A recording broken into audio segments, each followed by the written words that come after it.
Okay, my eyes are not brown. My eyes are hazel. Here comes the blue. The Colorado sunset. To talk politically a little bit again is to reach back to the days of Clinton.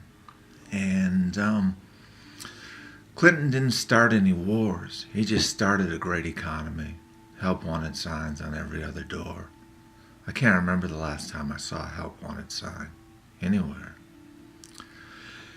And Clinton did have a few hand jobs and a few blow jobs. So I think the Republican right demonized him for that.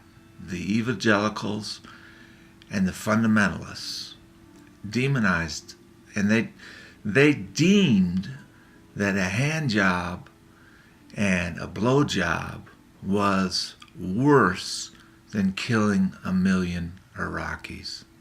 And I've made this argument lots of times before, but it just makes me sick. And I've so distanced myself, I don't even like the word Christian or even believer, definitely not evangelical, fundamentalist.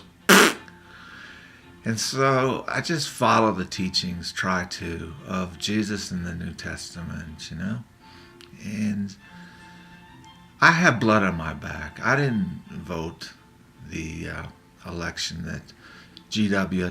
Saddam calls him, George the Little. I didn't vote the term that George the Little. It wouldn't have mattered. It was a big victory. I knew what was happening in Colorado, and I don't know. No excuses.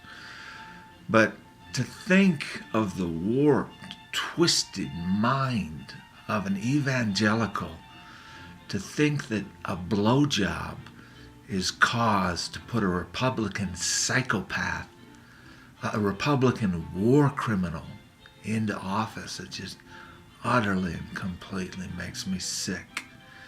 And he's the one that dug the hole, and he's the one that's going to stand before God. He was a badass, this is the quote, a badass from Texas who wanted to go kick some ass.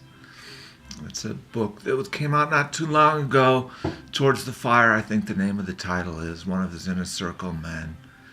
And another telling thing, and this guy was totally demonized. He was Bush's friend, and he felt it was an imperative to record his true conversation. So he secretly recorded Bush's conversation. And Bush said, Christians like to see their flags overseas. Since when? In fucking Normandy? Vietnam? Did Christians like Vietnam? Another utterly insane story that was kind of brushed aside by, that guy was a fake friend. Well, is it more important to be a real friend and not reveal the president's psychopathic desires than to be a fake friend and let him go?